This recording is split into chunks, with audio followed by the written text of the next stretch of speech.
Hello guys, நம்ம இப்போது July month current affairs 6 and 7 பார்க்க போகிறோம்.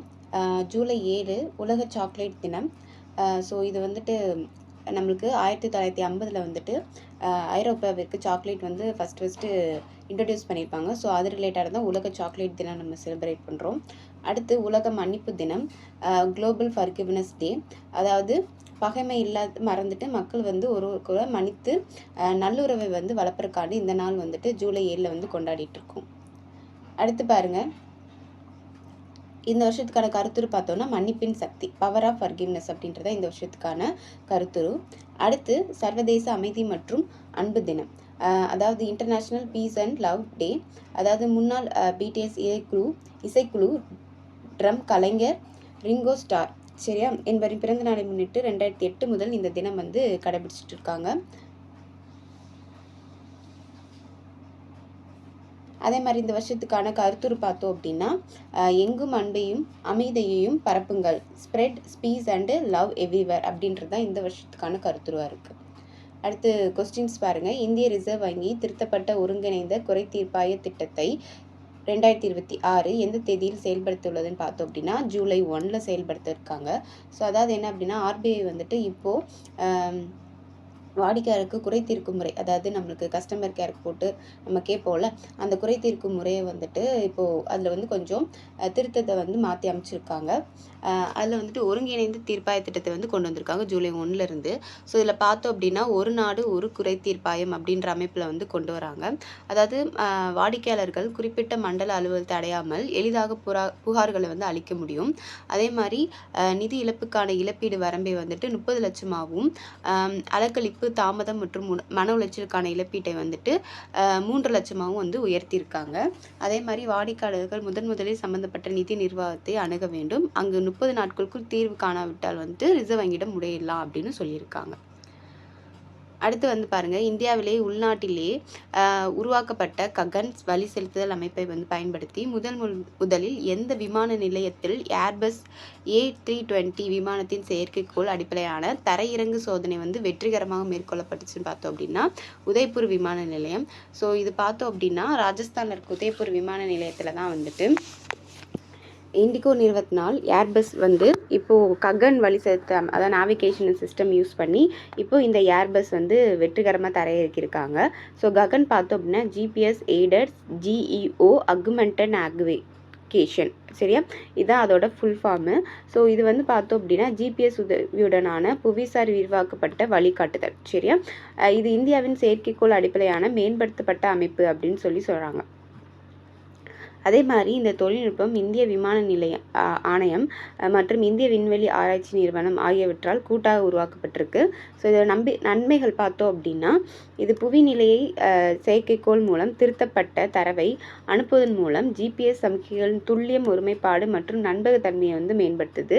அதே மாதிரி தரை அடிப்படையிலான கருவி தரையிறக்க அமைப்புகளை வந்து சார்ந்திருப்பதை குறிப்பதோடு, குறைந்த உட்கட்டமைப்பு வசதிகளை கொண்ட சிறிய விமான நிலையங்களும் இந்த விமானம் வந்து துல்லியமாக தரையிறக்காண்டி வடிவமைச்சிருக்காங்க இந்த அமைப்பை.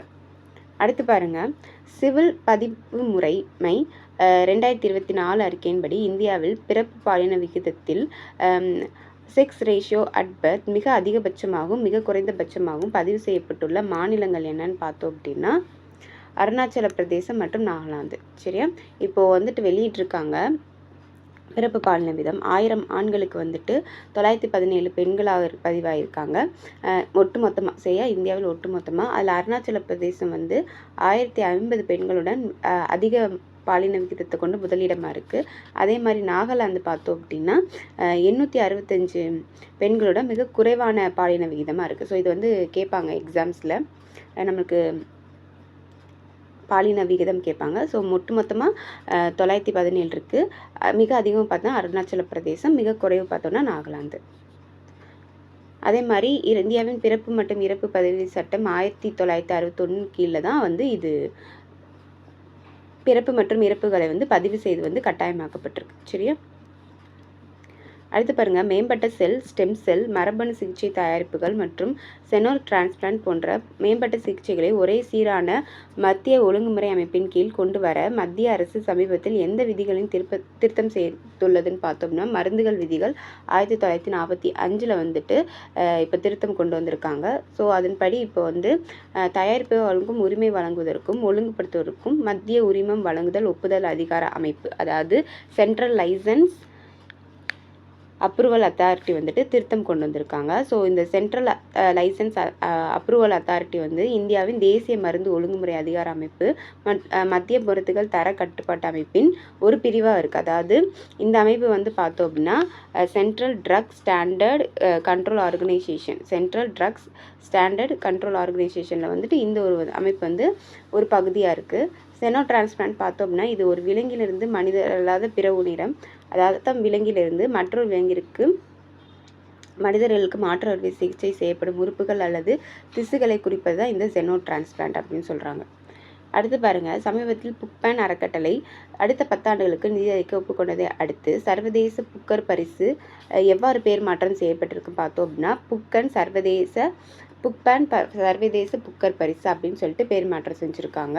ஸோ இதில் பார்த்தோம் அப்படின்னா இந்த கூட்டமைப்பு மூலம் வெற்றியாளருக்கு பரிசு தொகை வந்துட்டு $50,000 $1,00,000 வந்துட்டு 2 மடங்கு அதிகரிக்க இருக்காங்க. அதே மாதிரி இந்த தொகை வந்து எழுத்தாளர் மற்றும் மொழிபெயர்ப்பாளருக்கு இடையே சமமாக பிரித்து வழங்கப்படும்னு சொல்லியிருக்காங்க. அதாவது இது யார் வந்து இப்போது இந்த பரிசுக்கு வந்து ஆதரிக்காங்கன்னா, லாரியா புக்பேன் மற்றும் டிமிட்ரி புக்பேன் ஆகியோரால் நிறுவப்பட்ட இந்த புக்பேன் அறக்கட்டளை வந்துட்டு 2036 வரைக்கும் இந்த பரிசுக்கு வந்து ஆதரவளிப்பாங்க. அடுத்து பார்த்தோம் அப்படின்னா இப்பரிசானது ஐக்கிய ராஜ்யம் அல்லது அயர்லாந்தில் ஆங்கிலத்தில் மொழிபெயர்ந்து வெளியிட்ட சிறந்த புனைகதைகளுக்கு வந்து வழங்கப்பட்டு இருக்கு. சரியா, இப்போ வந்து 2005 இதை எப்படி ஸ்டார்ட் பண்ணிப்பாங்க, மேன் புக்கர் சர்வதேச பரிசு அப்படின்னு சொல்லிட்டு ஸ்டார்ட் பண்ணியிருப்பாங்க. 2019 சர்வதேச புக்கர் பரிசின் பேர் மாற்றம் செஞ்சாங்க. இப்போ 2026 புக்பேன் சர்வதேச புக்கர் பரிசு அப்படின்னு சொல்லிட்டு பேர் மாற்றம் செஞ்சுருக்காங்க. அடுத்து புதுடெல்லியில் நடைபெற்ற 16வது இந்தியா ஜப்பான் வருடாந்த உச்சி மாநாட்டில் இரு நாடுகளுக்கும் தங்களது முதல் கூட்டு பாதுகாப்பு மேம்பாட்டு திட்டத்தில் உடன்பாடு கண்டுள்ளன. அந்த திட்டத்தின் பெயர் என்ன அப்படின்னா யூனிகார்ன், ஒருங்கிணைந்த கூட்டு ரேடியோ அலைவாங்கியை வந்துட்டு இப்போது இந்தியா மற்றும் ஜப்பான் வந்து உச்சி மாநாட்டில் வந்துட்டு முதல் கூட்டு பாதுகாப்பை வந்து பயன்படுத்தியிருக்காங்க. ஸோ இந்த பார்த்தோம் அப்படின்னா இதுக்கான வருடாந்த உச்சி மாநாடு வந்து நியூ டெல்லியில் நடந்திருக்கு. இதில் இந்த மாநாட்டில் இந்தியா மற்றும் ஜப்பான் ஆகிய நாடுகள் வந்து தங்களது முதல் கூட்டு பாதுகாப்பு மேம்பாட்டு திட்டமான unicorn unified complex radio antenna, சரியா, ஒருங்கிணைந்த கூட்டு ரேடியோ வந்து அலைவாங்கி வந்து அதிகாரப்பூர்வமாக உடன்பட்டிருக்காங்க. ஸோ இதன் மூலியமாக பார்த்தோம் அப்படின்னா பாதுகாப்பு, கடல்சார் பாதுகாப்பு மற்றும் கூட்டு இராணுவ ஒத்துழைப்பு ஆகியவற்றின் மூலம் மேலும் விரிவுபடுத்த ஒரு இரு நாடுகளும் முடிவு செய்திருக்காங்க. இதனால் என்ன ஆகும் அப்படின்னு பார்த்தோம் அப்படின்னா விரிவான பொருளாதார கூட்டமைப்பு ஒப்பந்தத்தில் மதிப்பாய்வு விரைவுபடுத்தவும் இந்தியாவின் 10 ட்ரில்லியன் yen மதிப்பிலான ஜப்பானிய முதலீட்டு இலக்கை நோக்கி இணைந்து பணியாற்றும் இரு நாடுகளும் ஒப்புக்கொண்டிருக்காங்க. அடுத்து பாருங்க, மத்திய உள் விவகார அமைச்சகம் அறிவிப்பின்படி எந்த தேதியிலிருந்து பாரதிய நியாய சன்ஹிதா, பாரதிய நிகாரிய சுரக்ஷா சன்ஹிதா மற்றும் பாரதிய சாக்ஷி அதியம், சரியா, ஆகியவற்றின் கீழான அனைத்து விசாரணைகளும் வழக்கும் டிஜிட்டல் முறையில் பதிவு செய்யப்படும் பார்த்தோம் அப்படின்னா ஜனவரி 1, 2027 இந்த அமைப்பின் கீழெல்லாம் வந்துட்டு வழக்குகள் வந்து விசாரணைக்கு வர்றதை வந்துட்டு டிஜிட்டல் முறையில் வந்து பதிவு செய்வாங்க. சரியா, ஸோ இதற்காக நாடு முழுவதும் இயங்குதிறன் கொண்ட குற்றவியல் நீதி அமைப்பு, சரியா, இன்ட்ரோபெரபிள் கிரிமினல் ஜஸ்டிஸ் சிஸ்டம் வந்து செயல்படுத்தப்பட்டு வருது. ஸோ இந்த அமைப்பானது காவல்துறை, நீதிமன்றம், சிறைகள், வழக்கு தொடர்தல் மற்றும் தடயவியல் ஆய்வகங்கள் ஆகிய 5 முக்கிய தூண்களை ஒரே தேசிய டிஜிட்டல் தளத்தில் வந்துட்டு இணைக்குது. இந்த திட்டம் பார்த்தோம் அப்படின்னா மத்திய உள்துறை அமைச்சகத்தின் கீழ் செயல்பட்டு தேசிய குற்ற ஆவண காப்பகத்தில் வந்து செயல்படுத்தப்பட்டு தேசிய தகவலியல் மையத்தில் வந்து உருவாக்கப்பட்டிருக்கு.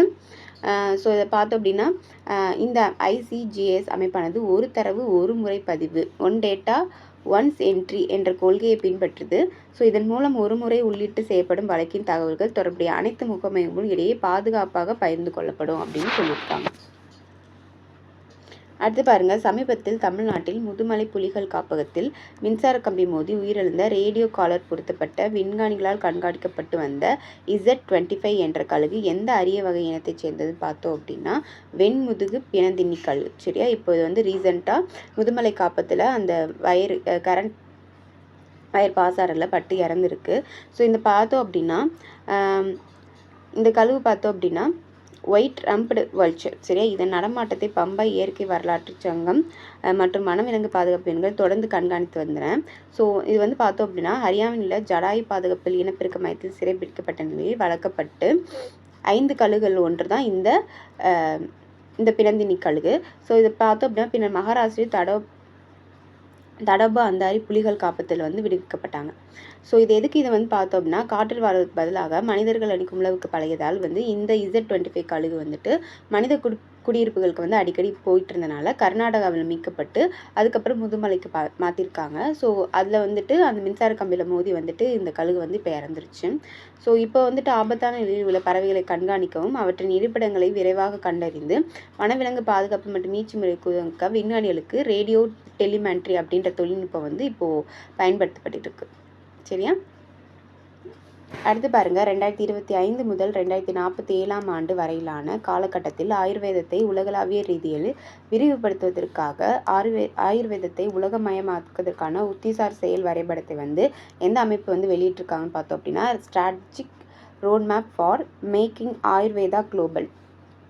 ஸோ நிதி ஆயோக் தான் இப்போது இந்த வரைபடத்தை வெளியிட்டிருக்காங்க. இதுபடி பார்த்தோம் அப்படின்னா உலக சுகாதார அமைப்பு தனது சர்வதேச நோய்கள் வகைப்பாடு மற்றும் சர்வதேச சுகாதார தலையீடுகள் வகைப்பாடு ஆகியவற்றில் ஆயுர்வேதம், சித்த மருத்துவம் மற்றும் யுனானி ஆகியவற்றை சேர்த்திருக்காங்க. ஸோ இதுபடி பார்த்தோம் அப்படின்னா 2014 $1.09 பில்லியன் அமெரிக்க டாலராக இருந்து 2023 $2.16 பில்லியன் அமெரிக்க டாலராக அதுக்கு தற்போது சுமார் 150 நாடுகளுக்கு வந்துட்டு இந்த ஆயுர்வேத ஏற்றுமதி சென்றிருக்கு. 2047 வரைக்கான இலக்குகள் பார்த்தோம் அப்படின்னா குறைந்தபட்சம் 20 தேசிய சுகாதார அமைப்புகளிலிருந்து ஆயுர்வேதத்திற்கான அங்கீகாரத்தை பெறுதல் வந்துட்டு, அதே மாதிரி 10 நாடுகளில் ஆயுர்வேதத்திற்கான காப்பீட்டு பாதுகாப்பு உரிமையும் எடுக்கிறது. அதே மாதிரி உலகளாவிய ஆயுர்வேத பதிவேடு GMB சான்றிதழ் மற்றும் மருத்துவ மதிப்பு பயணம் மையங்களை வந்துட்டு உருவாக்குதான் வந்துட்டு 2047க்கான இலக்குகளாக வச்சுருக்காங்க. அடுத்து பாருங்கள், மத்திய அரசு சமீபத்தில் அறிவித்துள்ள தொழிலாளர் வருங்கால வைப்பு நிதி திட்டம் 2026 என்பது எந்த ஆண்டின் தொழிலாளர் வருங்கால வைப்பு நிதி திட்டத்திற்கு பதிலாக கொண்டு வந்திருக்கோம்னு பார்த்தோம்னா 1952க்கு பதிலாக இப்போ 2026 வந்துட்டு வைப்பு நிதி திட்டம் வந்து கொண்டு வந்திருக்காங்க. ஸோ இதுபடி பார்த்தோம் அப்படின்னா 2020 கீழ், அதாவது சமூக பாதுகாப்பு தொகுப்பு 2020 கீழ் 1952 ஆண்டின் பழைய தொழிலாளர் வருங்கால வைப்பு நிதி திட்டத்திற்கு பதிலாக இப்போ புதிய திட்டம் வந்து 2026 கொண்டு வந்திருக்காங்க. இதில் பார்த்தோம் அப்படின்னா இதில் கட்டாய EPF பங்களிப்பானது ஊழியர்கள் மற்றும் முதலாளி இருவராரும் ஊதியத்தில் வந்துட்டு தலா 12% தொடர்கிறது. அறிவிக்கப்பட்ட குறிப்பிட்ட நிறுவனங்களுக்கு மட்டும் இது 10% இருக்குது. சரியா, அடுத்து வந்துட்டு வெளிப்படைத்தன்மை மற்றும் நிர்வாகத்திறனை மேம்படுத்துவதற்காக மின்னணு தாக்குதல், இணையவழி உரிமை கோரல், மின்னணு சேமிப்பு கணக்கு புத்தகங்கள் மற்றும் அனைவருக்குமான கணக்கு எண் இணைப்பு ஆகியவற்றை இந்த திட்டம் வந்து ஊக்குவிக்கிறாங்க இந்த மூலமாக. அதே மாதிரி மருத்துவ சிகிச்சை, கல்வி, திருமணம், வீட்டு வசதி மற்றும் பிற குறிப்பிட்ட நோக்கங்களுக்காகவும் பரிந்துரைக்கப்பட்ட நிபந்தனைகளுக்கு உட்பட்டு பகுதியாக தொகையை வந்து திரும்ப பெறுவதற்கான விதிகளும் இந்த திட்டத்தில் வந்து சேர்த்திருக்காங்க. அதே மாதிரி டிஜிட்டல் இணக்கம், கணக்கு பேர்வு திறன் மற்றும் சமூக பாதுகாப்பு தொகுப்பு உடனுக்குள் ஒருங்கிணைப்பு ஆகியவற்றை மேம்படுத்துவதை இந்த திட்டத்தின் முக்கிய நோக்கமாக வந்து கொண்டு வந்திருக்காங்க. ஸோ இதோட ஜூலை மந்தான 6 and 7க்கான கரண்ட் அஃபேர்ஸ் பார்த்து முடிச்சிட்டோம். ஸோ இதுக்கு முன்னாடி இருக்க கரண்ட் அஃபேர்ஸ் வீடியோட லிங்க் நான் வந்து டிஸ்கிரிப்ஷனில் தந்துடுறேன், மறக்காமல் பார்த்துருங்க. அதே மாதிரி மே மந்த் அண்ட் ஜூன் மந்த்க்கான கரண்ட் அஃபேர்ஸ் PDF வேணும்னு நினைக்கிறவங்க டிஸ்கிரிப்ஷனில் வாட்ஸ்அப் நம்பர் இருக்குது, வாட்ஸ்அப் பண்ணி வாங்கிக்கோங்க. வீடியோ பிடிச்சிருந்துச்சுன்னா லைக் பண்ணுங்கள். தேங்க்யூ.